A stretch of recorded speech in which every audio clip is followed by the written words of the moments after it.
Mesdames et messieurs, retrouvez Jean-Charles Pamphile dans Un jour, un mot. Un jour, un mot. Le saviez-vous? Elles ont été ça. Une production Martin-Élisée. Publicité. Mesdames, messieurs, vous qui aimez les romans antillais, Monde des S, le nouveau roman de Raphaël Confiant, Carmélise de Jean-Charles Pamphile et bien d'autres titres sont désormais en rayon à la librairie Calypso. Librairie Calypso, 17 bis, avenue Parmentier, Paris 11e, métro Voltaire. Pour commander vos livres, rien de plus facile. Allez sur parislibrairie.fr. Rendez-vous ensuite à la librairie Calypso. Réglez votre commande et tout est joué. La librairie Calypso vous sourit en attendant de vous accueillir. Bonjour, bonsoir. Ça va dépendre qui côté vous avez trouvé aux autres.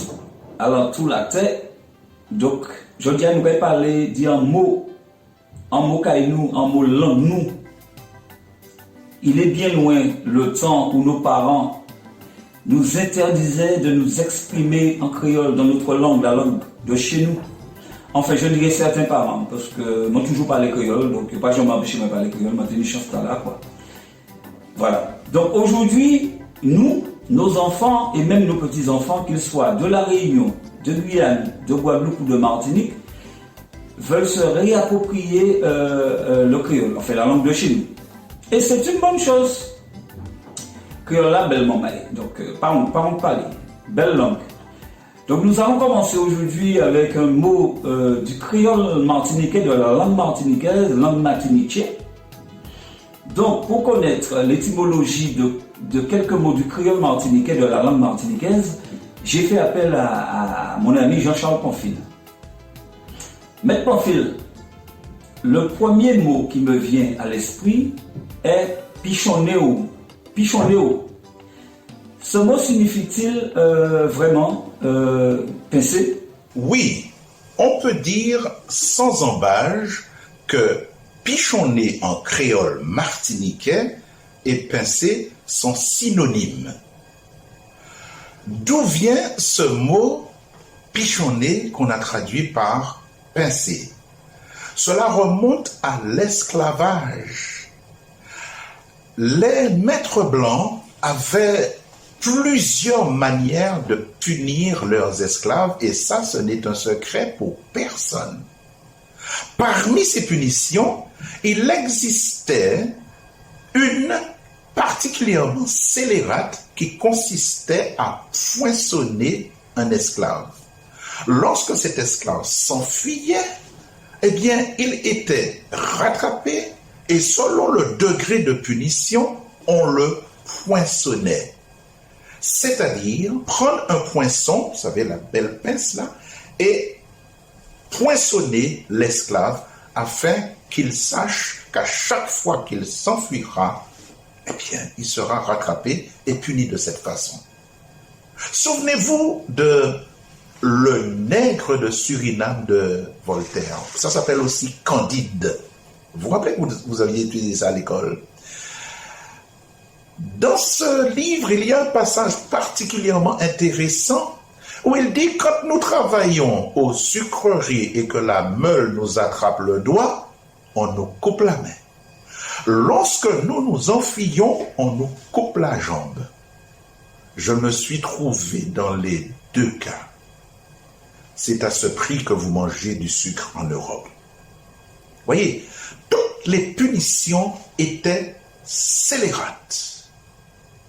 Mais pichonner, les esclaves entendaient ce mot, ne sachant pas le répéter, l'ont traduit par un autre mot qui, par évolution du langage, nous est parvenu sous la forme de pichonner.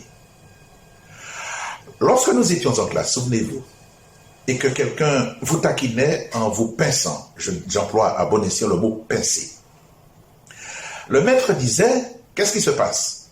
Et l'élève qui avait été pincé disait: monsieur, un tel m'a pichonné. C'est-à-dire pichonné étant créole, on croyait que pichonné était français. Et nous pensions réellement que pichonner se traduisait par pincer. C'est synonyme. C'est le geste du pincement, effectivement, Mais pichonner vient du mot poinçonner. Le maître disait, je te poinçonnerai. Et l'esclave était poinçonné. C'est pourquoi vous faites le même geste quand vous pincez quelqu'un en disant, mon cas pichonner. Sachez que toutes les fois que vous répétez ce mot, mon cas pichonner, vous êtes en train de répéter tout simplement le même mot que répétaient les maîtres il y a quelques siècles en arrière lorsqu'ils voulaient punir un esclave. Sans le savoir, vous le faites. Alors, à partir de maintenant, dès que vous emploierez ce mot pichonner, rappelez-vous bien que ça vient de poinçonner. Et poinçonner, c'était poinçonner les esclaves. À la prochaine fois, pour un autre mot d'un autre genre. Un homme, une histoire, un nom. Jean-Charles Pamphile. Le saviez-vous?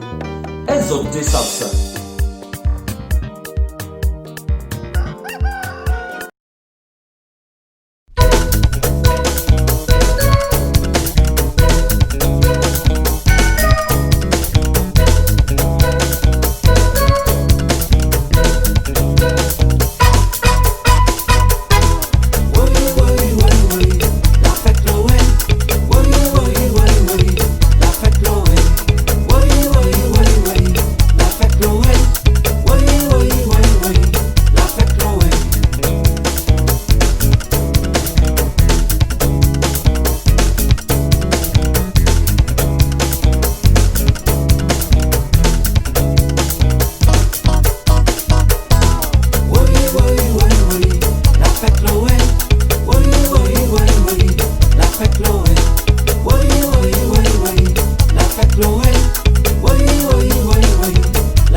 Mais moi pas tenir l'argent pour monter cheval bois. Moi t'es obligé pour ces coupons. Aïe aïe aïe aïe, ça t'est belle, ça t'est douce. Aïe aïe aïe aïe, c'était plaisir pour nous. Aïe aïe aïe aïe, ça t'est douce. Ça t'est belle. Aïe aïe aïe aïe, cheval bois qu'a tourné. Sony, c'est bon pour parler.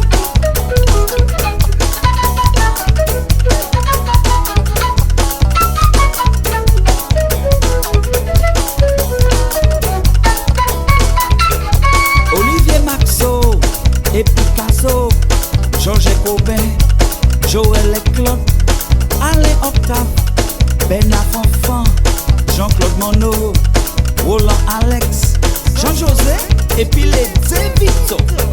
Aïe aïe aïe aïe, Galanga, Tchébambou, aïe aïe aïe aïe, Cheval Bois Katouné, Sia, aïe aïe aïe aïe, Tchébambou, Galanga, aïe aïe aïe aïe, Cheval Bois Kaboulé. Vous pouvez dire ça, toute la fête carabé, mon capot sous bois moro, vivez Macédoine, bon repos, bon Grandance, bon Jean-Libre Vallon, bon Séron, tout partout nous t'es qu'à ouvert qu'on est.